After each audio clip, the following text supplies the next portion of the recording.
So basically, for what I'm going to talk about today, the first part will just be a little bit about what digital storytelling is. I'm sure some of you have probably used it before or seen it before. So just kind of a little bit about what it is, and then I picked two different programs to go over, and a lot of just ideas of how you could maybe implement them into your classroom. It stood out to me as being the most important and making me realize as a teacher I need to use these things more in my classroom. So in response to the new demands of the information age, teachers now integrate technology across the curriculum. Traditional literacy instruction involved the use of textbooks, skills lessons, ability groups, numerous worksheets and workbook pages, as well as writing that only the teacher read. So in contrast to that is what we need to do to make sure our students are 21st century learners, which would mean they're communicating with their classroom peers, but also reading ebooks, receiving and sending email, locating and evaluating online information, preparing reports with presentation software, which is kind of what the digital storytelling will be a lot about, establishing dialogue with learned individuals in other regions, and writing for both a local and global community. So that really kind of sunk in with me that they're able to prepare things, especially using the digital storytelling, that are not just things that they're going to hand in to me and I'm going to read and give back, and maybe their parents will read it and maybe not. It's something that they can prepare and publish. It can go in classroom websites or on YouTube and places where they're actually publishing their work. The first program we're talking about is the Shadow Puppets, and this is the website for it. It is an app that has to be downloaded. I think it's only for on the Apple Store, but this website has a lot of really good information. There's classroom stories and a lot of different lesson ideas, which I've included some of those in the handout we're going to go on. It lists different ways to link it to the Common Core. There's video slideshows. I found a lot of the information that I needed to do on this site. So I think that if you decide you want to use it, you can find a lot of the things here, and all of the handouts, all of that you can find here. Example I have, I'm probably going to embarrass Madeline, but when I was putting this, all of this stuff together, it was a while ago before it got canceled twice, and my students hadn't actually used this program yet. So I wanted to see what a student, like at the age I teach, like a first grader, could actually do with it. So I kind of quickly, one weekend sat Madeline down, told her what the program was, and said, write out a story, this is how you find pictures, and kind of just set her loose to do it. It's just so that I could, get an example of what it was like to include and see what it would be like when I tried to do it with my students. So I'm going to show you the example that she made, just so you can get, a real example of what a first grader can do with it, or what a young student can do with it. It's definitely not perfect. I mean, this was her first try, and there's loud noises in the background and stuff, but it's a good example of what a real student's work looks like. She's probably going to be embarrassed. In your packet is it's a graphic organizer. The front side of it is an example that a student has already done, and then on the back it's a blank one. I used this in my classroom. We did, near President's Day, we did reports on either Abraham Lincoln or George Washington, and, sorry, I'm holding it upside down.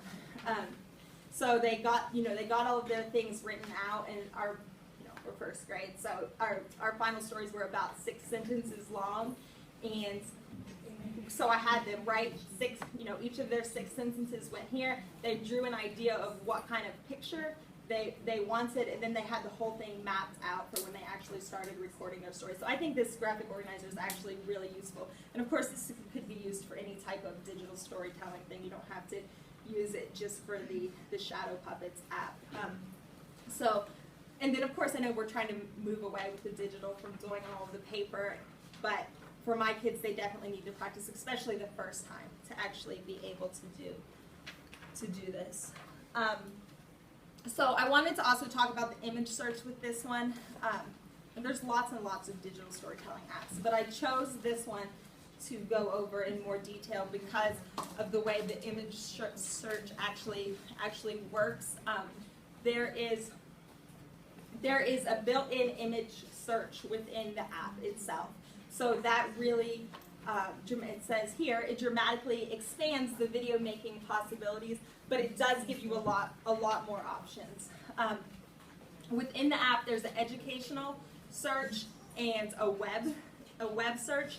If you're doing the educational search, you're going to find sources from things like the Library of Congress, the British Library, the Metropolitan Museum of Art, NASA, the National Oceanic and Atmospheric Administration. Those are all images that they have saved there. So if you're searching the educational search, that's where the images will come from. And then there's also a web search for images, which is going to be more like things like clip art, Yahoo Images. Everything, it's an educational app, so everything does go through a filter. And the app claims that they have additional filters in place to make sure nothing else gets through. So even if you're doing the web, have the web search enabled, nothing inappropriate should get through. It says the occasional PG-13 image may go through these iPads, and it's the little bunny rabbit. And like I said, my students have used this before, so I think I've uploaded most of their videos I was going to use. They shouldn't still be on your iPads, but they may be still on there, and then there's some samples. But it's pretty easy when you want to actually make a story. You just click on the Create New, and then you'll see all of the different sources you can use on the side to pull your images. And they should both, well, somebody may have the iPad that I had to turn off the web images search because I had an irresponsible group of students, but they should all be listed here where you can choose the educational searches or web searches. So, and then you also, of course, have access to the camera roll. So if you were doing something like creating an ebook and they were taking pictures of their story they were reading, you would just have to take pictures and they would show up here. So after you choose the pictures that you want to do, let me pull some up here. I know you can't see my iPad screen well. So sticking with Madeline's theme earlier of dogs, I just typed in dogs, and I have just the educational search up on this one, and I'm still finding plenty of things, but I think you definitely get a lot more with just the web search. So after you choose some, they come down here at the bottom. You can see like a little number for however many you've picked. And when you have all the ones you want, you just hit the next button beside it.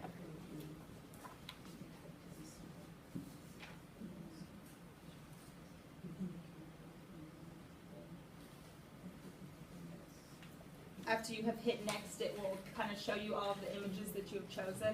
Sometimes one doesn't load right, it just has an X, and I haven't been able to get that to fix. I just look for another image to fit that. And you can rearrange them there. You can go back and add more images. Once you're sure you have the ones that you want and in the right order, the page that you actually record on looks like this.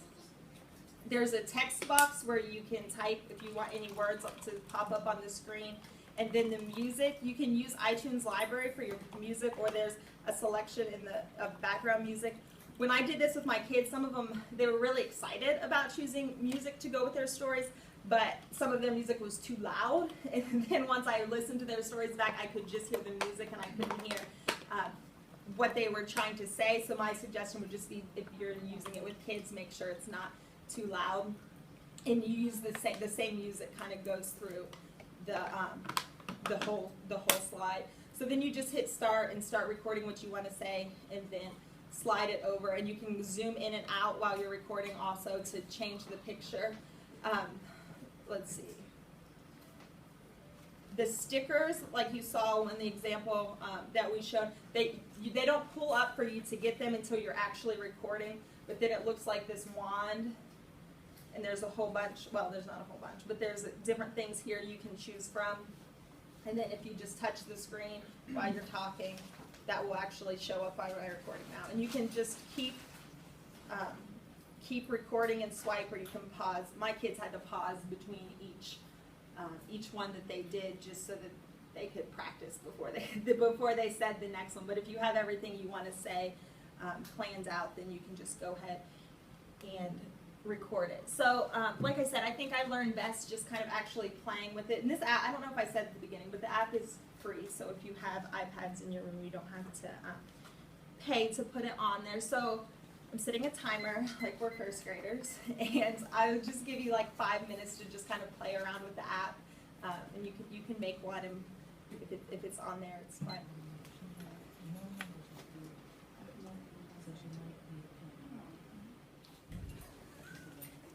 Program that I was going to show you a couple examples of and work on is I think it's probably less exciting, but the reason that I'm enjoying this one is because it is something that's already on all of your computers here in the computer lab and in your classroom. So I know not everybody has access, doesn't have as many iPads in their classroom, so you can just use this on your regular desktop. It's definitely not new or exciting compared to the other one, but just on all of the computers, a simple digital storytelling tool is Photo Story 3, which is Microsoft's free version of Microsoft Photo Story. It's free Windows program. You create audio video presentations using photos and images on your computer. And it allows you to quickly crop, rotate, edit pictures, personalize them with captions and titles, add sound effects, narration, and background music. It saves your presentation so you can quickly, some of them you can email. The ones that I did on there, I just uploaded onto YouTube. So like I said, it's on all the computers. All right, so if you, this is where you type the words that will actually show up on your screen. So if you want to say, what, Felix Firebird, whatever you're typing is good. All right, so that once you're recording and making your digital story, it will actually show up on there. And of course there's all of the tools where you can put it in the middle or bottom or change your text. I know you all know how to do all of these things and play with it. So different fonts, all of the fun ways to change it. All right, and then next,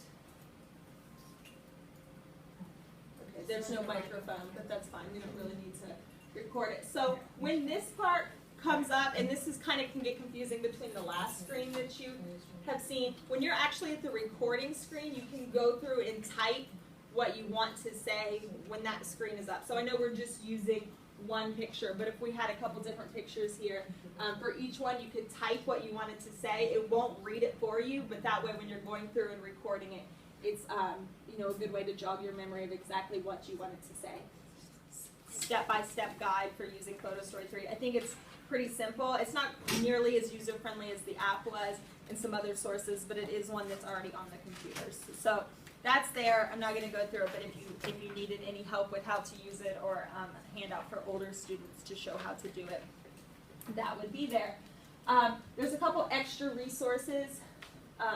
There is a whole page, a whole 3 or 4 pages, I think, about different digital storytelling apps and sites. So I definitely have not, I compiled this from multiple lists of different digital storytelling apps of different ones you can check out.